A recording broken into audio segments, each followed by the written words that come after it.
Welcome to a new segment on my channel where after every time that I take my new 2025 Alliance Delta 234 RK out on a trip, I will do a review of how the RV held up, what things were great, what things might have went wrong or broke. And I'm going to do this every single time that I take this camper out so we can see how it holds up over time and how it performs. So welcome to episode 1 of RVs Are Junk.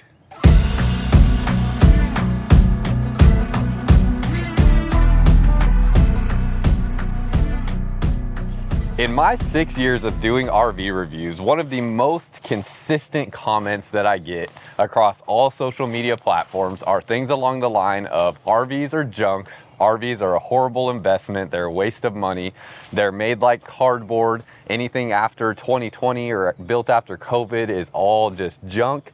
And one of the things I'm most excited about with purchasing a new 2025 RV, ooh, we got a squirrel coming into camp. See it under the truck right there? One of my favorite things about buying a new, did it just crawl up into my truck? I think it just crawled up underneath there. Anyways, we'll get back to that later. Oh yeah, there it goes. Oh, that's so cute. I wish I kind of get the zoom on here. This is just something that's so fun. See it right there? I don't know how close it'll let me get. Oh, he is friendly. He thinks I got food for him. He's pudgy. Oh yeah, he's getting closer. I've never seen a squirrel get closer to me. Oh, he thinks I got food for sure. He's about to attack. Oh, he is used to humans giving him food, without a doubt. Okay, sorry about that. I got distracted by this squirrel. It's really in here looking for some food, and I also got so close to it, I really thought it was gonna like jump up and attack me. It probably smells all the food I got out here from the campsite though. But anyways, I get a ton of comments along all those lines, so I was most excited about purchasing this new 2025 RV to really put these claims to the test. And I also specifically wanted something that is towable by my half-ton truck, because anything that's towable by my half-ton truck means it's not going to be in a super high class of RVs. So this Delta Ultralight is only like a $30,000 to $40,000 camper. It's not very, high end or expensive. It's pretty modest. It's not like the most entry level thing out there, but it's certainly not the most luxury thing out there either. So I think it's a great model to put to the test and see how it holds up. So with that being said, so far I have already put almost probably near 1,000 miles on this camper.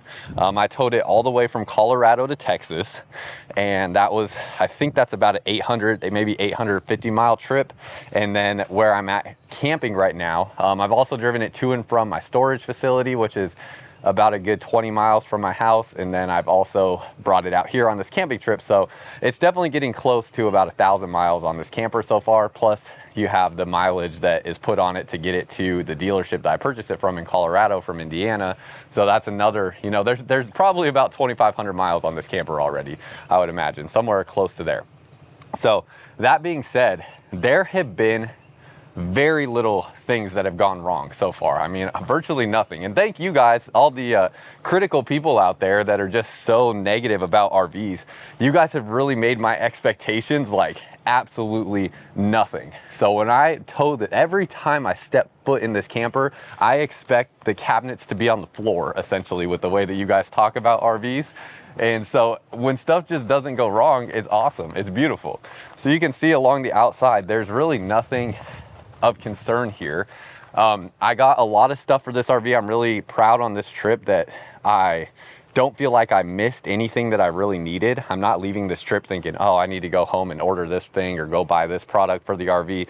Like, I really did a good job of getting all the stuff that I needed. So if you missed that video that I put out, should be out already, where I talked about all the different parts and accessories that I purchased for this RV. Go check that out, because that's some of the things that have made sure that issues have not gone wrong.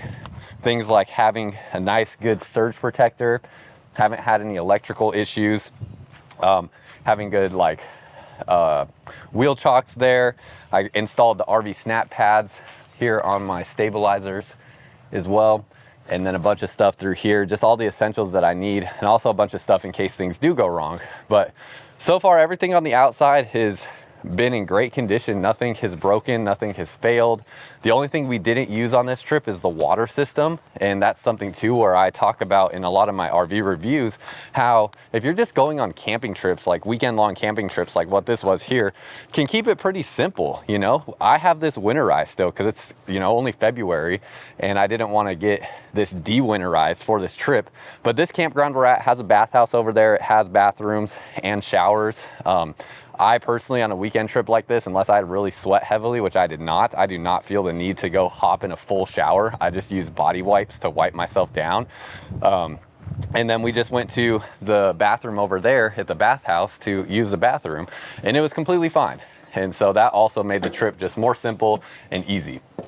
Now, there are some small criticisms that I will have for sure, so I'm gonna get into those. But same thing on the inside. Nothing broken here either. Nothing has failed. I'm even being a little risky trying to make this look like a really nice space. Like I have a lamp here and I have a lamp here behind the sofa, and neither of those have caused problems, even though I know they could be a potential cause for a problem if they fell over or something like that. And I have a decent amount of like relatively heavy cargo in here, like this grill that's not super light and stuff like that. But same thing all back through here, no issues with anything, nothing failed, nothing broke. Back here in the bedroom, everything was great back here. And so again, thank you guys for just making my expectations so low on RVs that I'm just like, could not be more thrilled that literally nothing went wrong. Now, there are some points of criticism. This is where I talk about, like with cabinet doors, why having wrapped cabinet doors can sometimes be not the most ideal. I don't know how this happened right here, but you can see that little chip there in the cabinet door. It basically just took off a chunk of that wrap material. That's essentially just not gonna be fixable. I mean, you'd have to just take a piece of that wrap material and cover it up over that whole space, and it'll never look exactly the same. When you have like a solid hardwood cabinet door, that's not gonna be quite as noticeable, and you can always like restain over it to make it match the color again. Whereas with this wrap, it's just gonna kind of look like that. I'm not gonna go through the effort and steps to fix something like that. But that's literally about the worst damage that happened.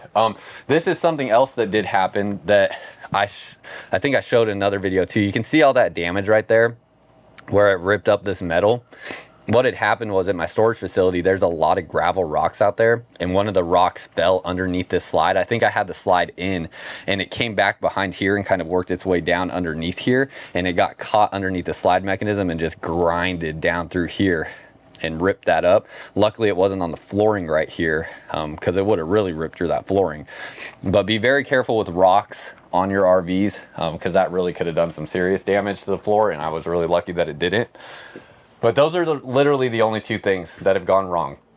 One thing that Alliance does that's really nice, where I've heard some people having problems, is like underneath here on the drawers, they have this extra piece of support here, so these don't fall out if you load, you know, too much weight in them. They still can if you load too much weight, but they can hold up to about 90 pounds as Alliance advertises. And that is literally it, y'all. Everything else held up perfectly. There were no issues whatsoever.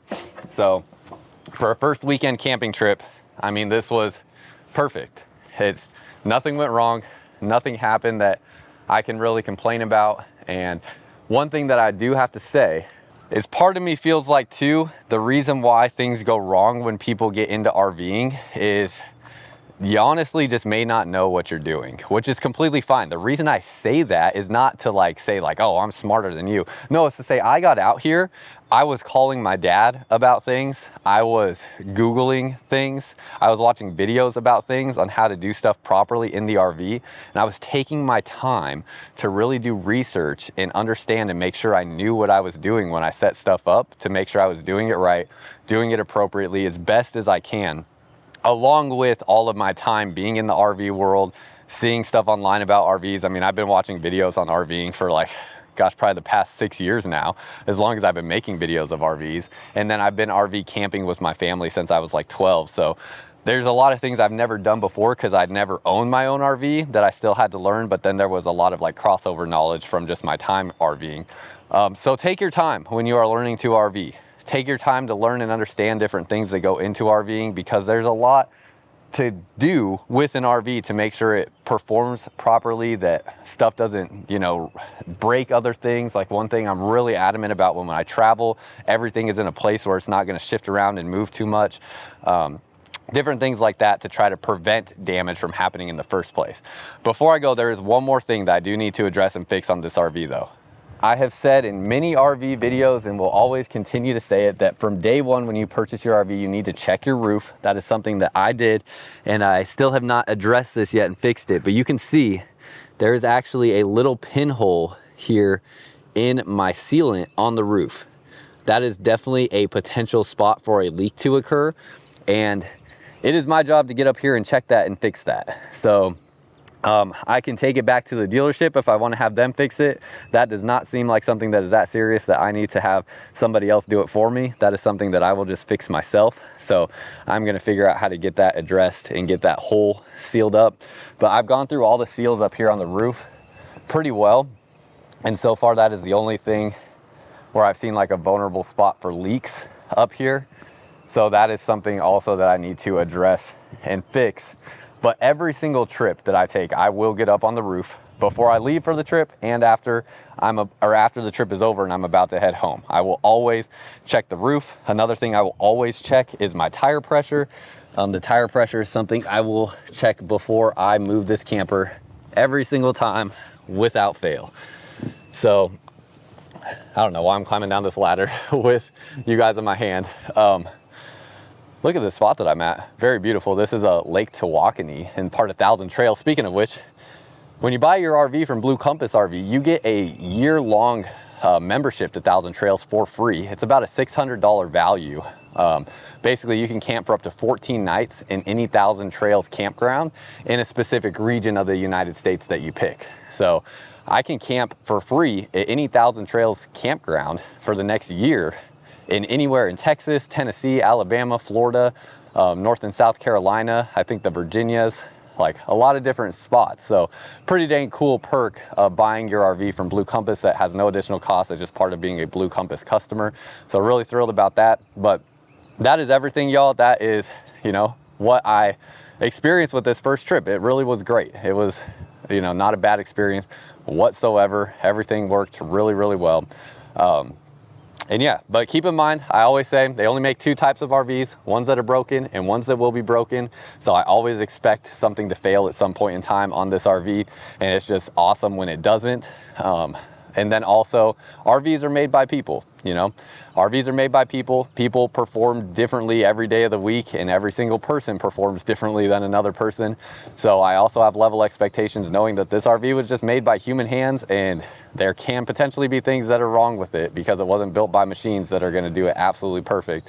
So all those things keep my expectations level and make sure I can still enjoy this experience, even when things do go wrong, which I'm sure we will see at some point in time.